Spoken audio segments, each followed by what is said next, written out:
Assalamualaikum warahmatullahi wabarakatuh. Alhamdulillahirabbil alamin wassalatu wassalamu ala asyrofil mursalin sayyidina maulana Muhammadin wa ala alihi wa sahbihi asma'in amma ba'du. Yang sangat saya hormati wonten Abi Profesor Quraish Shihab, wonten Bu Aufa, Profesor Aufa, wonten semua orang-orang UGM, semua yang saya hormati, termasuk niki moderator nih Pak Munjid nih. Saya seperti yang dikatakan Bu Ova, saya ini termasuk kiai yang nggak suka kalau ngisi acara dikasih judul, karena itu teror. Teror juga mendikte. Saya berkali-kali bilang itu ibarat saya ini dokter jantung, ngerti pasien saya itu bahaya karena punya penyakit jantung. Tapi pasiennya tanya cara ngobati jerawat. Jadi yang masalah serius yang saya tahu saya dokternya, tapi pasiennya yang nunjuk, Gus ini saya punya penyakit kulit, tolong obati. Padahal saya tahu penyakit beratnya itu apa? Jantung. Tapi karena ini acara memang harus ada judul, saya terima judul ini meskipun tadi Pak Mujid bilang ada judul itu berarti ada masalah dalam ukhuwah, kata beliau.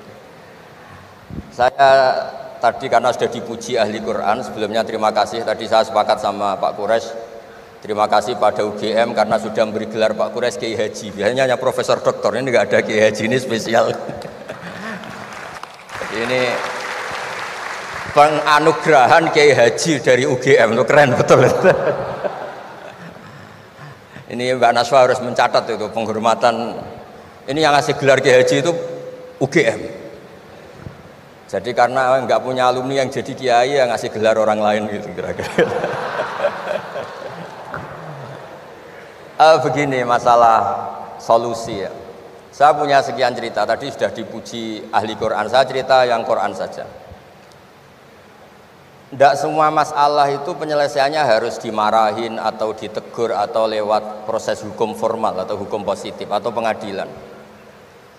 Tadi di hotel saya suruhan beliau sudah cerita tentang materi yang saya utarakan. Begini ada sekian contoh, dan itu awal dari nggak ada kekerasan, tetap menjaga ukhuwah, karena modelnya penyelesaian yang tidak menyinggung, tidak mengadili, tidak mendiskreditkan, tidak memojokkan. Saya punya sekian cerita dan ini boleh dikulak Pak Munjid untuk ngiai di UGM, saya sahkan tanpa hak royalti. Saya itu sering Prof, kiai-kiai yang jadi mubalak sering terima kasih sampai Gus, alhamdulillah kulaannya bisa saya jual katanya. Karena saya ini sudah kiai resi, gak mau kemana-mana, tapi yang kulaan banyak diretailkan. Terus terima kasihnya sama saya. Dan karena saya ikhlas ya tidak dapat royalti. Tapi sudahlah, royaltinya surga saja. Saya cerita yang rileks-rileks. Khalilur Rahman Ibrahim itu pernah ingin, karena penat ya, mikir umat itu penat, capek, ingin masalahnya selesai dan nggak mungkin selesai, sehingga beliau minta umur panjang supaya punya waktu panjang untuk menyelesaikan problem umat. Sama Allah nggak dijawab. Ada orang tua yang sudah renta tua sekali, karena Nabi Ibrahim itu adalah terkenal dermawan, dipanggil terus dikasih kurma. Dikasih kurma itu makan itu meler lagi, makan meler lagi. Terus Nabi Ibrahim masuk kamar, ya Allah saya batalkan doa minta umur sampai tua. Ternyata engkau jawab, kalau terlalu tua kayak itu. Terus kedua, Nabi Dawud. Ini cerita dulu ya, jangan ditiru. Saya ulang lagi cerita dulu, jangan ditiru. Nabi Dawud itu terkenalnya ini. Itu punya istri itu 99. Ini cerita dulu. Kalau sekarang maksimal 4 itu saja kalau berani. Kata orang Madura itu kalau ingin punya istri 2, 4 itu 1 tambah 1 sama dengan 0 Gus, karena semuanya lari. Tapi ketika melihat satu perempuan yang cantik itu beliau ingin sekali. Ketika penasihatnya bilang engkau sudah punya 99, tapi tidak ada yang kayak itu. Saya masih ingat sama Profesor Jenny ketika nerjemah inna hadza akhi lahu tisuna najah itu. Saya tanya sama Prof Jenny, abahnya Bu Ovain, Pak Jenny kenapa masih ingin yang satu lagi padahal sudah punya 99? Kata Nabi Daud, tidak ada yang kayak itu. Terus saya guyon sama beliau, berani berargumentasi ini depan Bu Latifah ya? Jangan, ini kata Nabi Daud, tidak kata saya. Singkat cerita terus Allah ternyata nggak negur Nabi Daud dengan apalagi mempermalukan, negur depan umum atau di medsos atau yang mempermalukan. Allah bikin drama, yaitu ngutus 2 malaikat. Nabi Daud pas itu raja. 2 malaikat datang tergopoh-gopoh menunjukkan kalau sedang ada masalah yang serius, yang krusial. Nabi Daud sampai kaget, fafazi aminhum, kaget betul Nabi Daud. Tahu-tahu ada orang di depannya terus tanya, kenapa kamu tergopoh-gopoh? Saya ini punya masalah berat ya Nabi Allah Daud. Apa masalah kamu? Ini saudara saya sudah punya kambing 99. Minta saya yang punya kambing hanya 1. Gimana cara jenengan? Oh kamu udah adil, kamu rakus, dimaki-maki yang punya 99. Sudah ini keputusan final, sudah, pulang. Bareng setelah pulang, loh itu gue banget kata Nabi Daud. Enggak ditegur, Allah pakai drama. Jadi masalah sekarang adalah amar ma'ruf nahi mungkar sudah kehilangan seni bikin yang tanpa masalah, yang tidak menimbulkan masalah baru gitu. Jadi intinya itu ada penyelesaian masalah yang tidak harus seperti itu gitu, pakai drama, pakai apalah yang. Terus cerita ketiga, banyak peristiwa-peristiwa sosial. Saya ulang lagi, peristiwa-peristiwa sosial yang penyelesaiannya itu juga agak lewat pengadilan. Ada ayat wa Daud wa Sulaiman idh yahkumani fil harthi idh nafashat fihi ghanamul qaum. Itu yang diceritakan di beberapa tafsir. Ada cerita unik begini. Ada 2 perempuan kakak beradik, sama-sama punya anak. Kebetulan sama-sama ganteng. Karena masih kecil itu kan mirip. Saya ulang lagi, karena masih kecil itu mirip. Karena sama-sama Arab, enggak Arab sama Kebumen. Kalau sama Kebumen kan hidungnya beda, sama-sama Arab bukan sama-sama Arab, sama-sama ganteng. Singkat cerita, yang satu ini dimakan serigala, anaknya yang satu dimakan serigala. Kemudian semuanya mengklaim yang dimakan tuh anak kamu, bukan anak saya, sehingga anak satu ini milik saya. Yang satu bilang ini anak saya yang selamat, yang anak kamu dimakan serigala. Nabi Daud ketika ada pengadilan seperti itu menghukumi yang argumentasinya meyakinkan. Sudah ini milik kamu karena kamu lebih berargumentasi. Setelah keluar, kata Nabi Sulaiman pas itu masih kecil, kalau hakimnya saya, keputusannya tidak seperti itu. Karena Nabi Dawud itu demokratis. Saya pokoknya tidak akan keluar dari jalur Quran sebagai pemenuhan, karena saya Profesor Quraisy, Profesor Zain itu orang yang sangat menuhi Quran. Terus kata Nabi Dawud, Sulaiman sini, sudah kamu saja yang mengadili. Ternyata apa Nabi Sulaiman itu? Ngambil pisau. Mana anak yang selamat? Ini, udah kita bagi 2 saja supaya agak konflik gitu. Terus ada yang nangis histeris, menangis nangis, yang satu tenang saja. Terus sama Nabi Sulaiman anaknya dikasihkan yang nangis. Ini ibu beneran ini, berarti ini ibunya beneran ini, anaknya mau dipotong nangis, kamu mesti ndak, masa anaknya mau dipotong diam aja. jadi ternyata sebagian pengadilan dulu itu pakai perangkat psikologis, gak mungkin secara naluri normal orang anaknya mau dipotong membiarkan, itu pasti ada ibunya itu. Akhirnya dimenangkan yang nangis tadi. Jadi banyak cerita di literatur saya.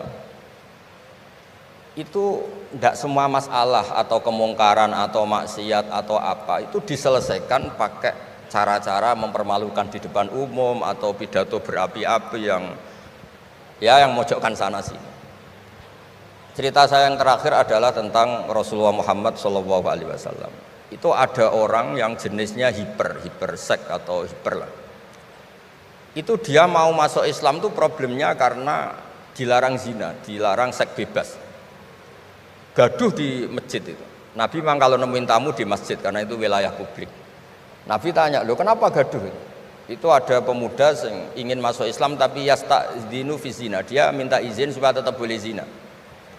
Nah, kenapa gaduh? Semua sahabat melarang karena itu enggak mungkin itu. Makanya enggak boleh ketemu jenengan itu. Kata Nabi, "Enggak apa-apa, suruh ketemu saya." Setelah ketemu Rasulullah di depan beliau, "Apa betul kamu pemuda yang ingin masuk Islam tapi minta izin tetap boleh zina?" "Iya ya Rasulullah." Apa jawabannya Nabi itu unik.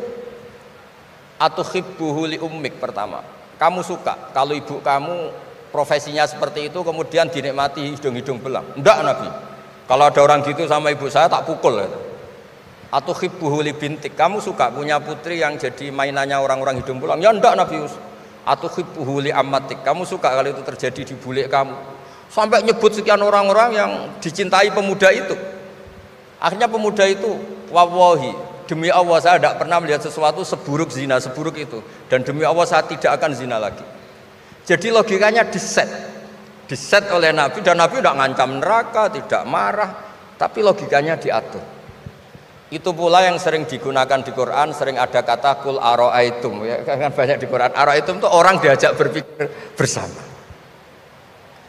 Ya, jadi menjaga kemajmukan, menjaga ukhuwah itu dimulai dari cara menyelesaikan. Tidak semuanya harus pakai marah-marah, pakai apa. Dimulai dari Allah sendiri dalam banyak cerita di Quran, di hadis itu suka hal-hal yang kecil, yang keseharian. Makanya dulu itu kalau ulama ditanya, saya ini tidak punya uang padahal ingin makan enak. Ij'al idama ka'al ju'a. Ya, lauk paling enak itu satu, yaitu lapar. Kalau kita puasa, makan apa saja enak karena lapar. Orang sudah lupa, ngiranya makan enak itu kalau menunya atau lauknya sesuai selera, itu keliru. Ij'al idama ka'al ju', jadikan lauk terbaik adalah lapar. Wah, kita mau tidur gak enak gini-gini, ingin cari tempat yang enak. Ya, makanya Kiai kuno kalau nasihati anak-anaknya, kamu kalau ngaji makan yang enak, tidur yang enak. Maknanya jangan tidur kalau gak ngantuk banget, jangan makan kalau tidak lapar banget. Itu pasti semuanya menjadi enak. Nah, orang sudah melupakan kearifan-kearifan begitu, sehingga solusi-solusi yang dibikin ini lompatannya malah kacau, karena sebetulnya itu ndak adatnya Allah. Terus yang terakhir, ini makalah yang saya bawa dari dalam. Ini mungkin nanti Pak Munjid bisa belajar. Bisa ya tadi, bisa dijual ini.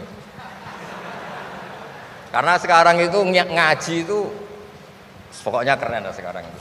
Ngaji sekarang tuh fid dunya hasanah wa fil akhirati hasanah. Dulu ngaji itu hanya fil akhirati hasanah, enggak dapat apa-apa. Kalau sekarang tuh fid dunya hasanah wa fil akhirati enggak jelas. Karena sudah dapat upah itu. Nah, ini cerita, ini di tafsir Qurtubi, nafsiri ayat la khaira fi katsirin min najwahum illa man amara bi shadaqatin. Ikutnya suratun Nisa, nanti bisa dicari di, ya kalau orang UGM mungkin di googling mungkin 114 ayatnya itu. Sistem di pengadilan Indonesia, misalnya ada orang sengketa, kadang-kadang dilaporkan ke polisi itu silakan selesaikan secara kekeluargaan. Itu ternyata ini di tafsir Qurtubi, di kitab saya baca teksnya supaya nanti ditasih Pak Quraisy. Wa kataba Umaru ila Abi Musa al-Asy'ari radhiyallahu anhu qol rudda al-khusuma hatta yastalihu fa inna faslal qada'i yuristu bainahum ad-dhaghain. Jadi kalau ada orang sengketa, silahkan kembalikan yang sengketa, kata Sayyidina Umar. Jangan-jangan mereka punya solusi kekeluargaan. Karena kalau diputuskan di pengadilan itu bisa yurisud dhaghain, bisa melahirkan dendam, hasud, dengki. Tapi kalau mereka diselesaikan dengan logika mereka sendiri, dengan kearifan mereka sendiri, maka itu lebih baik. Ini juga yang dilupakan, setiap ada masalah itu dikasuskan di pengadilan. Padahal ini andaikan saya dalam posisi pengamat politik mungkin cerita, padahal bisa diselesaikan dijadikan menteri misal, tapi itu tidak wilayah saya itu. Tapi itu tidak wilayah saya. Andaikan saya datang sebagai pengamat politik mungkin contohnya itu, tapi saya tidak masuk wilayah itu. Cerita-cerita itu masyhur itu. Dulu ini cerita lagi ke Habib Quraisy di Abi Quraisy ya. Pernah ada orang itu saking solehnya beli tanah. Mestinya beli tanah seisinya. Lala tanah itu emasnya banyak. Setelah itu orang itu bilang, saya ini hanya beli tanah kok isinya emas banyak, ini gimana? Bilang sama penjualnya. Penjualnya nggak mau, enggak, saya jual tanah seisinya, emas itu milik kamu, enggak, saya beli tanah kok dapat emas. Itu dulu penyelesaiannya bilang, kamu punya anak putri, kamu punya anak laki, ya sudah besanan saja biar nggak kelio. Jadi dulu banyak cerita-cerita kearifan yang orang tuh udah harus rame-rame di pengadilan. Ya tadi andaikan saya politik, mungkin contohnya nggak usah di MK lah, dimenterikan gitu. Bisa andaikan saya politikus. Tapi tidak lah, itu tidak wilayah saya. Jadi di antara kebaikan Islam, benan nas, bukan benal muslimin, bukan benal muslim wal kafir. Benan nas. Kita rukun sesama non muslim itu juga ajaran Islam. La khaira fi katsirin min najwahum. Diskusi apapun tidak baik kecuali diskusi-diskusi yang menyuruh kebaikan, menyuruh sedekah, au islahim bainan nas, atau diskusi yang menjadikan kita baik-baik saja, hubungan kenegaraan, hubungan kebangsaan, hubungan kemanusiaan baik-baik saja. Ya, sekian mukadimah saya, nanti ditambahi Abi Quraisy, Profesor Quraisy. Sekian, dan saya tidak salam dulu karena pasti provokatornya ini merovokasi lagi. Jadi kalau moderator itu kan bikin sesuatu indah, ini jadi tidak indah. Masa orang sesantun saya dibilang harimau, itu kan kacau itu nggak bener itu. Karena kalau di Indonesia, oh ini negara nggak bener, kayak hukum rimba, yang kuat menang, yang kuat itu kan harimau, wah, jadi masalah kan. Tapi saya maafkan karena di dunia kiai ini masih mu'alaf latihan kiai. Saya alhamdulillah orang-orang UGM memang sering ketemu saya dulu zaman Pak Panut. Ini ke rumah saya ganggu ya berkali-kali. Jadi ya enggak apa-apa, silahkan salah karena Allah Maha Pemaaf gitu. Monggo. Pakai ini Mama kesan. Terima kasih banyak Gus Baha.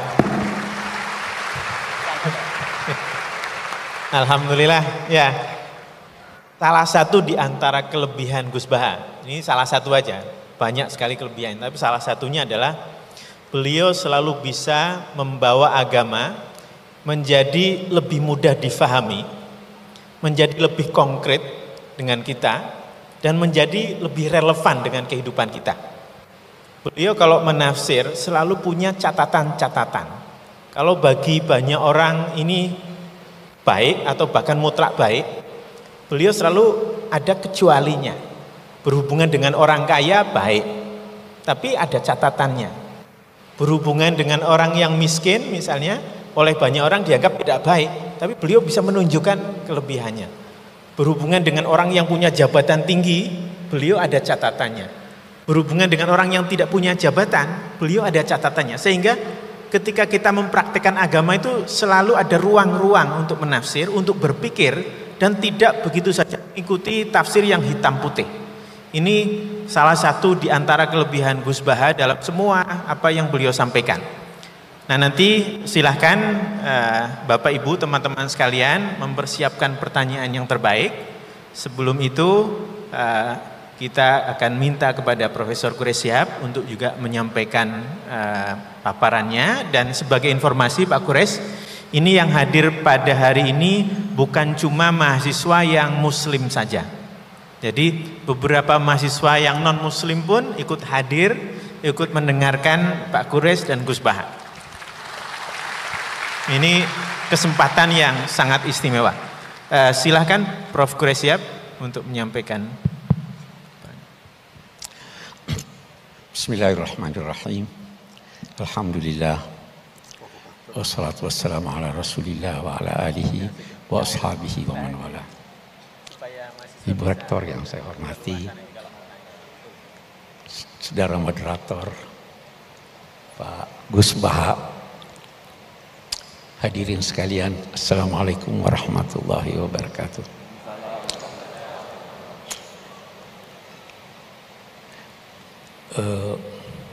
Saya tuh selalu terkagum-kagum dengan Gus Baha. Dapat saja dia kisah dari Al-Quran untuk dia jadikan sebagai nasihat buat kita semuanya. Jadi saya ingin memulai dengan mensyarah itu. Dua orang berselisih, satu kaya raya, satu miskin. Dia datang ke Nabi Daud. Kita perhatikan ucapannya. Inna hadza akhi lahu tis'un wa tis'una na'jah. Dia berselisih, tapi dia berkata, saudaraku ini. Lihat, kendati berselisih, dia masih berkata, saudaraku ini mempunyai 99 ekor kambing.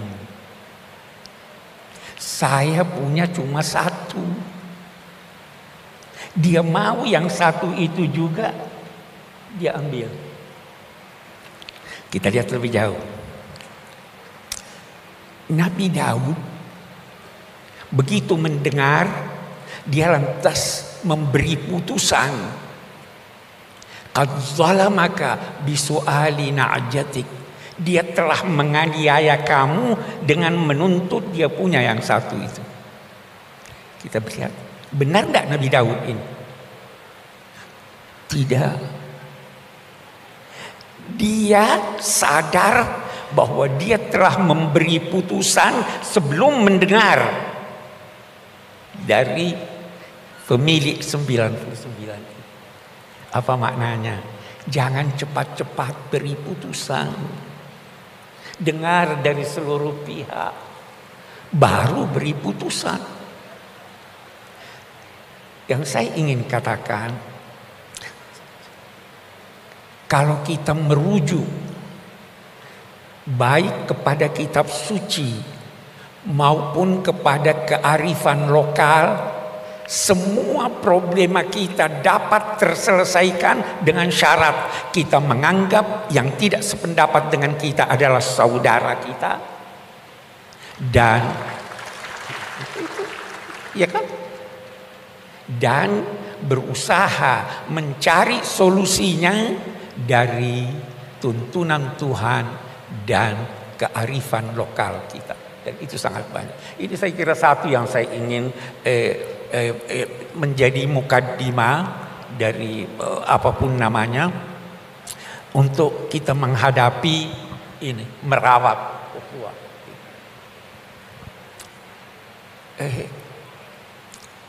Ini kan setelah pemilu, Bu, ya katanya.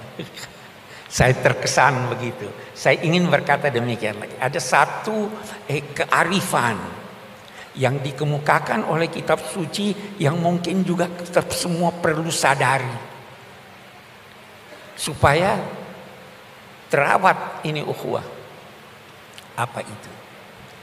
Nabi Muhammad sallallahu alaihi wasallam diperintahkan Allah untuk menyampaikan, untuk berucap dan menyampaikan, Qulillahumma malikal mulk tu'til mulka man tasha wa tanzi'ul mulka mimman tasha wa tu'izzu man tasha wa tudhillu man tasha biyadikal khair innaka ala kulli syai'in qadir tulijul laila fin nahar wa tulijun nahara fil lail wa tukhrijul hayya minal mayyit, dan seterusnya. Sampaikan, Allah pemilik kekuasaan. Dia yang memberi kekuasaan kepada siapa yang dia kehendaki. Dan dia mencabut, dia katakan mencabut. Kenapa dia katakan mencabut? Karena yang kuasa biasa tidak mau, kecuali dicabut. Mencabut kekuasaan dari apa yang dia kehendaki. Dia yang memuliakan, dia yang menghinakan. Tetapi ingat, di dalam genggaman Tuhan kebajikan itu. Apa maknanya? Ikuti tuntunannya, pada akhirnya kamu mendapat kebajikan. Baru dia lanjutkan, sampaikan juga, wahai Tuhan, Engkau memasukkan malam di dalam siang, memasukkan siang juga di dalam malam. Engkau menghidupkan, mengeluarkan yang hidup dari yang mati, dan mengeluarkan yang mati dari yang hidup. Apa maknanya ini? Kata sementara pakar, inilah isyarat tentang teori dialektika. Jangan pernah menduga bahwa sesuatu yang sudah tidak ada harapan tidak mungkin muncul lagi, karena Tuhan menghidupkan dari yang mati. Ikuti saja tuntunan Allah. Nah, apa tuntunan Allah? Ini tadi sebagian yang dikemukakan. Usahakan islah, usahakan perdamaian, usahakan merawat persaudaraan. Oke. Kemudian Nabi bersabda, sebagaimana keadaan kamu, begitulah ditetapkan penguasa kamu. Kama takununa yuwalla alaikum. Hei, apapun, siapapun yang berkuasa, kekuasaannya bersumber dari Tuhan. Walaupun yang berkuasa itu menentang Tuhan. Itu Namrud, musuhnya Nabi Ibrahim, itu diberi kekuasaan oleh Tuhan. Tetapi ingat, dia yang memuliakan dan dia juga yang menghinakan, dia yang mencabut. Karena itu saya ingin berkata begini, apapun hasil akhir pemilu kita, apapun hasil akhirnya, apakah calon Anda yang menang atau dia yang kalah, ketahuilah bahwa itulah cermin dari masyarakat kita. Sebagaimana keadaan kamu, kalau Anda baik, maka itulah cermin kebaikan. Tapi kalau Anda anggap buruk, itulah cermin masyarakat kita. Kalau itu cermin masyarakat kita, maka terimalah dengan legowo, tetapi usahakan untuk memperbaiki. Jangan sampai ukhuwah ini, karena ini modal kita nih, ukhuwah ini modal kita. Nah, yakinlah bahwa di tangan Tuhan kebajikan itu. Yakinlah. Nah, satu hal lagi. Kalau Anda tidak berhasil, Tuhan yang akan menetapkan buat Anda bantuannya. Yakin itu. Itu ada di Al-Quran, itu dikatakan begini. Wa in kadu la yastafizzunaka liyukhrijuka minal ard idzan la yalbasuna illa qalil. Mereka itu hampir saja menjadikan engkau gelisah. Masyarakatmu gelisah dalam ketakutan. Kalau itu terjadi, yakinlah rezimnya pasti runtuh. Itu hukum kemasyarakatan. Jadi kembali pada tuntunan agama. Apapun hasilnya, kita terima sambil berusaha untuk memperbaiki. Sambil menjaga ukhuwah ini. Karena inilah modal kita. Kita tidak ingin ada dari luar. Mari kita selesaikan persoalan kita di dalam. Itu saya kira itu yang pertama. Nah, sekarang saya ingin berbicara sedikit tentang apa sih ukhuwah itu. Apa itu ukhuwah? Ukhuwah itu dari segi bahasa berarti persamaan. Kita semua sama. Apapun persamaan antara sesuatu dengan sesuatu yang lain, maka itu saudaranya. Semakin banyak persamaan, semakin kukuh persaudaraan. Saudara itu dari bahasa Sanskerta. Saudara atau saudara, katanya artinya serahim, sama rahimnya. Kita serahim. Nah, kemudian berkembang maknanya sebagaimana perkembangan bahasa. Jadi ada persamaan. Saya memperoleh kesan bahwa saudara itu adalah yang seudara dengan Anda. Saudara. Binatang itu saudara kita, sama-sama kita. Wa ma min ta'irin yatiru bi janahihi illa umamun amsalukum. Tidak ada suatu burung yang terbang dengan kedua sayapnya di udara kecuali sama-sama kamu. Itu saudara kita. Setan itu orang yang boros itu saudaranya setan. Innal mubadzirina kanu ikhwana syayatin. Jadi siapapun yang seudara dengan Anda adalah saudara Anda. saudara kita. Binatang saudara kita, tumbuhan saudara kita karena dia saudara. Bahkan dalam ajaran Al-Quran, batu pun bisa menjadi saudara kita. Gunung itu mencintai kita. Uhudun yuhibbuna. Dia juga dalam 2 tanda petik hidup. Semua saudara kita. Apalagi kemudian karena itu bertingkat-tingkat dan bermacam-macam persaudaraan itu. Salah satu di antaranya adalah saudara sebangsa. Kita sama-sama. Apa itu bangsa? Beda-beda definisi para pakar tentang bangsa. Tetapi yang jelas dengan bangsa, lahir bangsa dari adanya persamaan. Sama dengan saudara. Boleh jadi persamaan sejarah, persamaan budaya, persamaan cita-cita. Kita sebagai bangsa banyak sekali persamaan kita. Bahasa lebih penting bahasa pikiran daripada bahasa lisan. Harus menyatu kita. Karena itu dalam konteks persaudaraan sebangsa kita harus mencari titik temu. Tanpa titik temu kita tidak bisa mewujudkan persaudaraan sebangsa. Saya teringat Sayyidina Ali pernah berkata begini,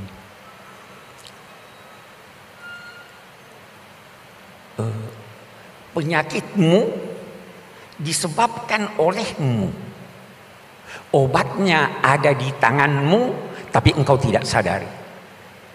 Jangan sampai kita seperti itu. Penyakit kita disebabkan oleh kita sendiri. Obatnya ada di tangan kita, tapi kita abaikan obat itu. Saya kembali, kita punya titik temu. Sebagai bangsa, titik temu kita Pancasila. Ketuhanan yang Maha Esa.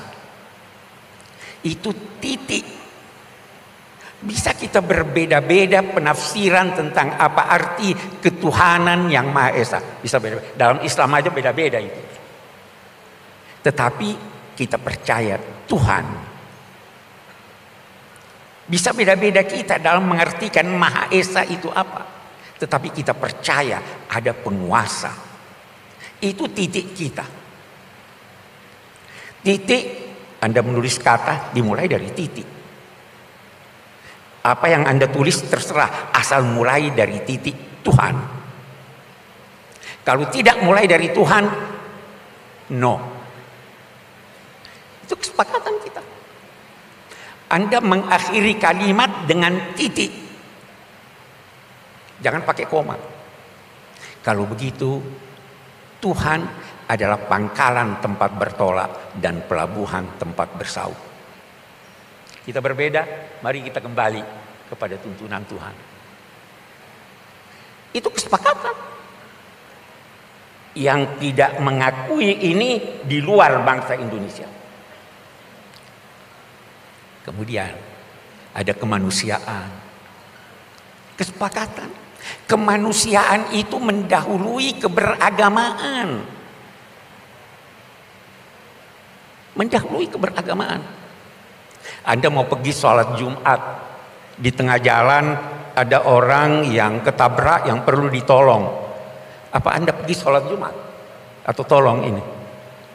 Anda mau sholat, mau berwudu, ada air. Kalau Anda pakai, ada yang mau minum yang kehausan. Jangankan manusia, anjing kehausan mau minum. Anda kasih dia minum atau gunakan untuk berwudu. Kemanusiaan itu tidak hanya tertuju pada manusia, tertuju kepada seluruh makhluk Tuhan. Kita ada kerakyatan, ya kan? Persatuan dulu, kerakyatan. Saya itu merenung-renung tentang apa yang dirumuskan dan menjadi kesepakatan kita tentang kerakyatan yang dipimpin oleh hikmah kebijaksanaan dalam permusyawaratan perwakilan. Luar biasa, luar biasa. Tahu apa arti rakyat? Rakyat itu dari kata riayah, ra'in. Pengembala itu dinamai ra'i, yang memelihara, memberi makan, melindungi. Rakyat itu harus dipelihara, dilindungi, dijaga. Itu kerakyatan. Dipimpin hikmah. Tahu apa itu hikmah? Hikmah itu terambil dari akar kata yang berarti kendali. Hikmah itu sinonim dengan siasat. Siasat itu terambil dari kata ya susu sais. Dalam bahasa Indonesia ada sais. Delman, pengemudi. Yang bersiasat harus menjadi seperti pengemudi. Apa syaratnya? Dia harus kenal fungsi-fungsi dari kendaraan yang dia akan gunakan.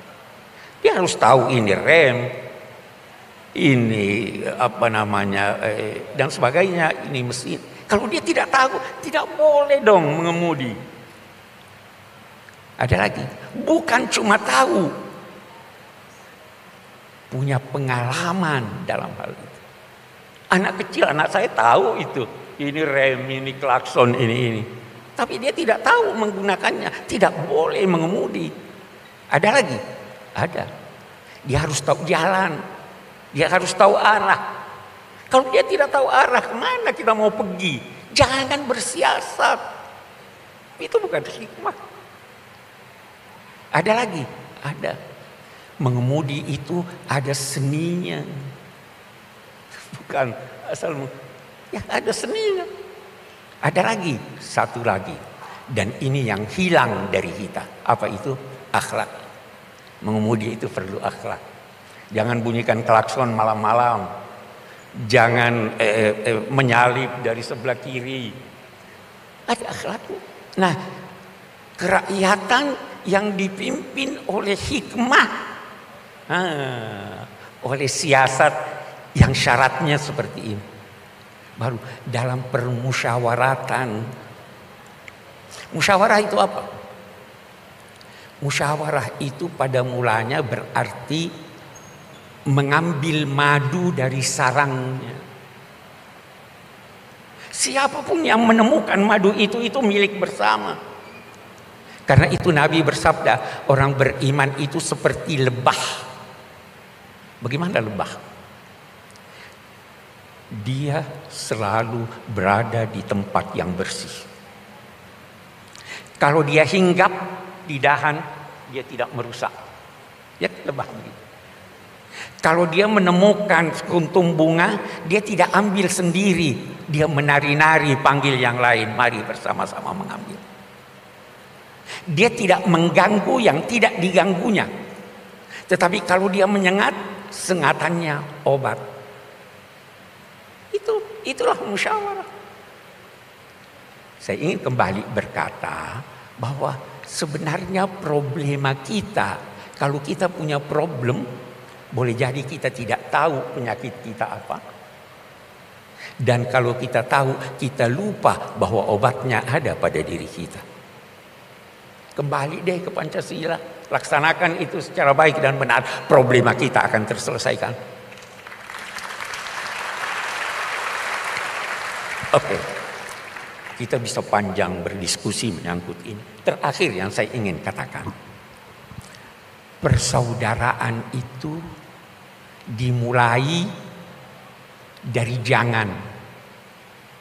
Merawat itu lebih penting dari mengobati. Kita mau rawat. Bagaimana merawat? Kalau dalam tuntunan agama, jangan. La yaskhar qaumun min qaum. Itu di surat Al-Hujurat kan? Jangan satu kaum menghina kaum yang lain. Jangan sekelompok perempuan menghina kelompok perempuan yang lain. Boleh jadi yang dihina, yang dilecehkan lebih baik dari dia. La yaqtab ba'dukum ba'dan. Jangan mengumpat. Semua jangan. Kalau Anda bisa menghindarkan apa yang tidak baik, itu terpelihara ukhuwah. Nanti kemudian itu baru memberi. Itu kan merawatnya begitu. Kita rawat itu. Tidak. Dan terakhir, bersaudara. Siapa sih, saya kembali? Saudara itu siapa? Saudara itu, puncak persaudaraan itu adalah memandang orang lain adalah diri Anda. Memandang orang lain adalah diri Anda. Anda mau yang terbaik buat Anda? Mau. Kalau begitu, itu orang itu saudara saya, itu saya, beri dia yang terbaik. Itulah puncak persaudaraan. Karena itu kalau terjadi selisih, itu di Al-Quran dikatakan orang bertakwa, al-kaziminal ghaiz, menahan amarah. Boleh jadi masih ada dendam di dalam tapi ditahan. Lebih tinggi apa? Wal afina anin nas, memaafkan. Bukankah dia juga manusia seperti Anda? Bukankah kalau Anda bersalah Anda mau dimaafkan? Mau lebih tinggi? Wallahu yuhibbul muhsinin. Berbuat baik kepada orang yang bersalah.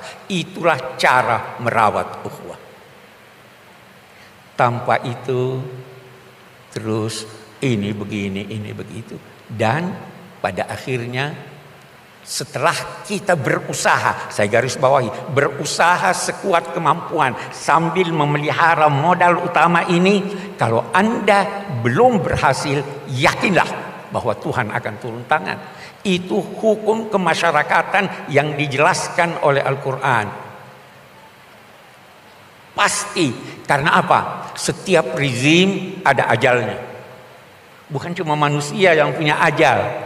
Walikulli ummatin ajal fa iza ja, dan seterusnya. Ada ajalnya. Kita berusaha sebaik mungkin, tetapi tidak keluar daripada pemeliharaan kita terhadap bangsa ini, persaudaraan ini. Jangan sampai ada kekacauan. Karena sekali lagi, al-imamul jair khairun final fitnah. Penguasa yang berlaku zalim itu lebih baik daripada chaos. Wa fi ba'dhi syarri khiyar. Memang di dalam keburukan pun kita harus pandai-pandai memilih mana yang lebih sedikit keburukannya. Nah, sekali lagi terkesan tadi saya terbawa sebenarnya oleh Gus Baha ini. Itu tuntunan agama. Dan itu yang harus kita pertahankan. Tetapi sekali lagi jangan salah paham bahwa kita berdiam diri. Kita berusaha sekuat tenaga. Tapi sesuai dengan tuntunan kitab suci, sesuai dengan kearifan lokal, dan terus mempertahankan persatuan bangsa, kesatuan kita serta persaudaraan kita sebagai sesama bangsa, sesama manusia, bahkan sesama makhluk Tuhan. Demikian. Assalamualaikum warahmatullahi wabarakatuh. Waalaikumsalam warahmatullahi wabarakatuh.